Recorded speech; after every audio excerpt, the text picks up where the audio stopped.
avant que l'on écoute cette production musicale, alors c'est auditif mais c'est aussi visuel, hein, vous allez voir, quelque part nos banlieues ont du talent, hein, ce n'est plus nos régions ont du talent, c'est nos banlieues ont du talent. Donc avant que l'on écoute et qu'on regarde ça, c'est très important de rappeler qu'est-ce qu'un facho, qu'est-ce qu'un raciste, selon eux bien sûr, hein.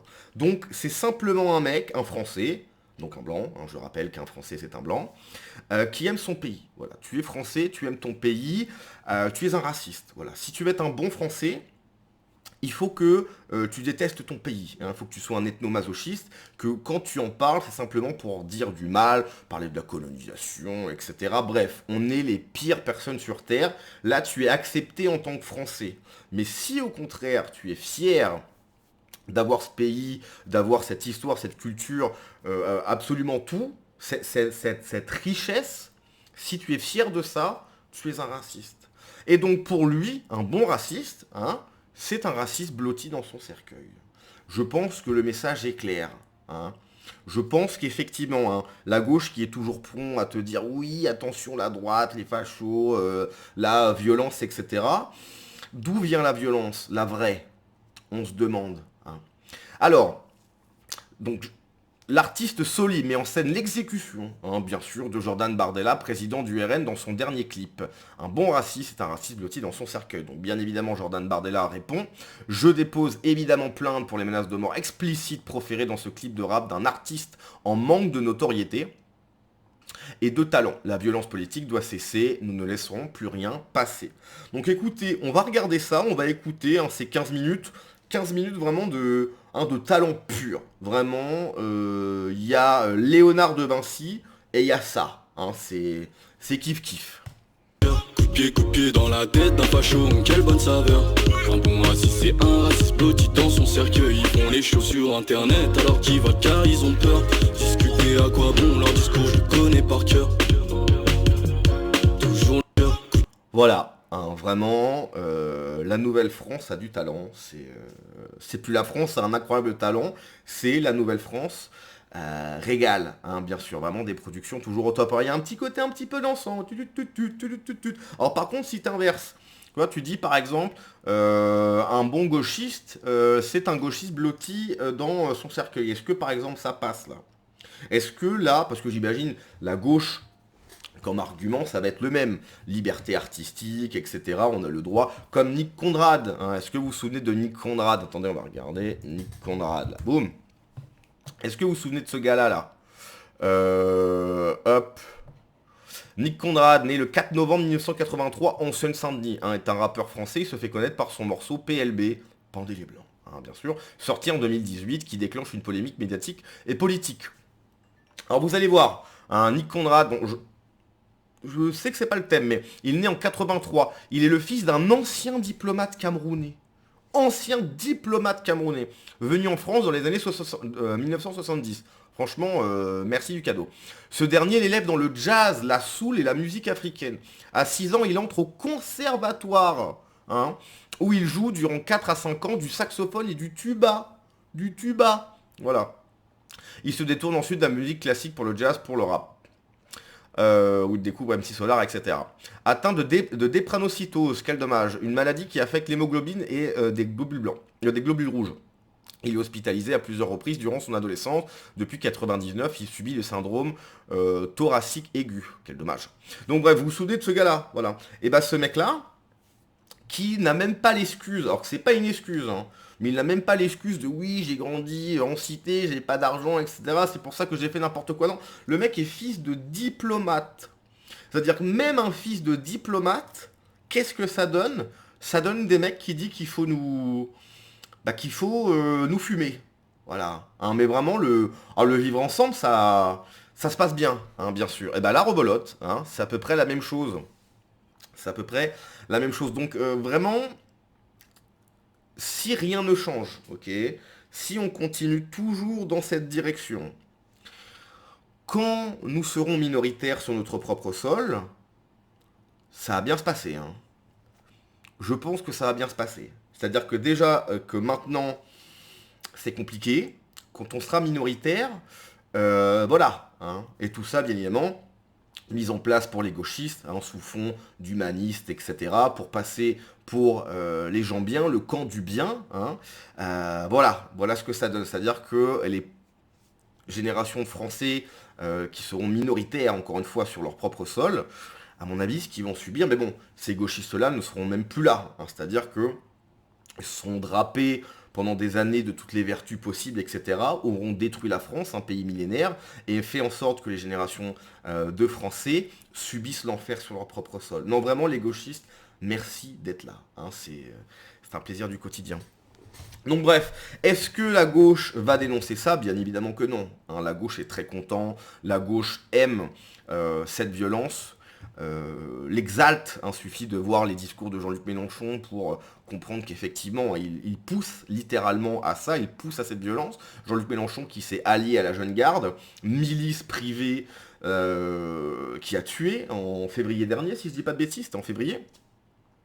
Donc oui, ça, la gauche aime bien. Daniel Obono également. Daniel Obono qui avait dit, qui avait signé une tribune pour dire nique la France. Voilà, députée française, hein, entre guillemets. Hein. Elle est gabonaise, mais bon, elle est française aussi, bien sûr. Hein. Qui avait signé une tribune pour dire oui, bah, nique la France, ouais. Et le journaliste qui lui avait dit, bah, est-ce que vous pouvez dire vive la France? Non. Voilà. Députée française. Non, vraiment, c'est que du bon. Hein. C'est vraiment que du bon. Donc, si Jordan Bardella, effectivement, hein, gagne, parce que ça va être lui le candidat en 2027, tout le monde le sait maintenant, puisque Marine Le Pen est hors jeu, si Jordan Bardella gagne en 2027, Titi, j'espère que tu vas mettre des choses concrètes en place, hein, vraiment, très concrètes. C'est-à-dire que déjà, fin de la double nationalité, tu ne peux pas avoir une double allégeance, ça ne fonctionne pas. Hein, donc soit tu es français, soit tu ne l'es pas. Ensuite, si t'es pas français, bah ça repart, hein, tu repars chez toi, puisque tu n'as rien à faire sur le territoire français, tu peux venir en vacances 2 semaines si tu veux, mais tu repars. Ensuite, tous ceux qui ont un casier judiciaire, hop, ça repart. Donc là, ça va faire de la place au niveau de la prison. Bien évidemment, comme nous sommes des humanistes, regroupement familial, à l'inverse, bien sûr, hein, c'est-à-dire que si le frère doit rentrer parce qu'il a fait n'importe quoi, regroupement familial, donc toute la famille part ensemble. Toi déjà, fin des aides, fin de la CAF, etc., priorité nationale, toi déjà, et ça c'est la base, hein. Ça y a rien de fou, hein. Ça je suis pas en train de dire des choses de zinzin. C'est la base en fait, tu vois. Si vraiment le RN fait ça, déjà il va se passer quelque chose. Alors après, bien évidemment, on t'imagine que la gauche va hurler, mais vous prenez pour qui, qu'est-ce que c'est que ça? Sauf qu'à un moment donné, il va falloir dire à la gauche, écoutez, vous êtes des traîtres, vous êtes des dhimis, vous êtes des lâches, vous avez choisi le camp adverse, vous êtes des ennemis en fait, donc on vous écoute plus, hein, vous êtes les fous du bus, taisez-vous. Taisez-vous parce que vous êtes des traîtres en fait, des traîtres à votre propre nation, taisez-vous. Donc voilà, hein, Jordan, si tu passes par là, et si tu gagnes, j'espère que tu auras les badoches de faire des choses concrètes. Parce que voilà ce que souhaite nous faire la Nouvelle-France. Voilà. Donc si tu gagnes en 2027 et que tu ne fais rien, déjà je pense que ça va énerver pas mal de Français. Hein. En fait, il y a 2 possibilités. Hein. Si le RN effectivement gagne et ne fait rien, soit les Français vont vraiment se dire, mais en fait là c'est foutu, il n'y a plus rien à faire, il va y avoir une sorte de... comment je pourrais dire ça, une sorte de... bah tout est fini, etc. Donc ils vont être tout... enfin, une sorte de dégoût national, soit là ça va vraiment commencer à énerver les gens. Quoi. Et je pense pas que ça soit voilà, je pense pas que ça soit le bon truc. Donc le RN, effectivement, s'il gagne, va falloir faire des trucs. Même si effectivement tout va être mis en place pour les contrer, hein, que ça soit au niveau du Conseil constitutionnel, les juges, etc., qui vont dire non, en fait, on le garde, etc. Ils vont avoir tout l'appareil d'État, en sachant qu'ils ont gagné, s'ils gagnent, bien sûr, s'ils gagnent, ils vont avoir tout l'appareil d'État républicain gauchiste contre eux. Hein, ça va être merveilleux.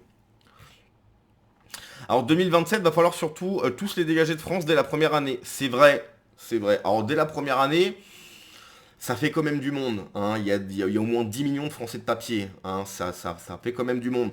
Donc en une année, je sais pas. Mais ouais, il y a du boulot. Ouais. Après, il y aura 5 ans. En 5 ans, c'est possible. Va falloir bouger en 2027, ça c'est vrai. Cette œuvre de l'artiste Soli qui met en scène, sous couvert d'antiracisme, on appelle ouvertement au meurtre d'un opposant politique. C'est de la haine pure, c'est vrai. De l'incitation à la violence, du totalitarisme culturel. Les vrais racistes et fascistes sont ceux qui fantasment la mort de leurs adversaires récurrents. Alors là, vous allez voir, on commence à arriver dans les commentaires un peu rigolos, entre guillemets. Donc bien évidemment, le drapeau palestinien avec le commentaire qui va derrière. La violence en politique, elle vient de votre parti. Ah bon ? Est-ce que tu peux donner quelques arguments? Arrêtez d'accuser systématiquement les autres, ça devient énervant. Bah en même temps, enfin je sais pas, t'as vu le clip ou pas? Il a fait un clip humoristique et Bardella veut porter plainte. Humoristique. Appel au meurtre, c'est de l'humour. En fait, pour eux, ce qui les fait rigoler, c'est nous, nous on est un petit peu normaux, hein, on fait des blagues, potaches, etc. Et on rigole. Non, eux, ce qui les font marrer, c'est des exécutions. Ça les fait rire. Ah vraiment, ils se bidonnent, ils sont là. Ça les fait rire. Et on doit faire société, le fameux vivre ensemble, avec des gens que ça fait rigoler, ça. C'est un peu mal barré, hein. Et votre violence... Alors celui-là, il est incroyable. Mathias, et votre violence à l'égard des étrangers. Quelle violence? J'ai pas vu. Des femmes. Pardon. Les homos. Je rappelle que le Rassemblement National est le parti où il y a le plus d'homos. Qu'est-ce que tu racontes, Mathias? Vous avez pensé à eux en votant les projets encourageant la déportation. La déportation, carrément. Carrément. Le choix de leur tenue ou le maintien des thérapies de conversion. Non. Vos votes menacent des millions de vies constamment. Hallucinant. Akroum, bien sûr, Akroum. Vous croyez que les Français vont voter pour une personne comme vous, incompétente? Bah pour l'instant, il est premier dans les sondages. Hein. Les vrais Français, hein, bien sûr. Incompétente, vous croyez que Bolloré, c'est lui qui tient les Français par les... oui, vous avez plané, vous et votre Bolloré, vous savez, vous pouvez vous les mettre là où je pense. Akroum, va falloir rentrer chez toi, je pense. Je vois que t'as pas l'air très intégré, je pense qu'il faut rentrer chez soi. Alors lui, il est incroyable aussi. Vilain syndicaliste. Je vois ses commentaires partout. Merci de m'avoir fait découvrir ce rappeur qui, jusqu'à ton tweet, n'avait aucune visibilité. Étant Charlie, je suis attaché à la liberté d'expression, je me suis donc abonné. J'imagine que dans sa tête, il est trop content. Il dit, ah, je vais être un petit peu piquant, etc. Ce mec-là, pendant un moment, je voulais faire une vidéo. Il avait fait un tweet absolument ignoble. Alors bon, hein, vilain syndicaliste, militant LFI. Hein. Il avait fait un tweet pour dire... Tweet qu'il a supprimé d'ailleurs, donc je n'ai pas pu faire la vidéo, mais j'avais le temps de le screen.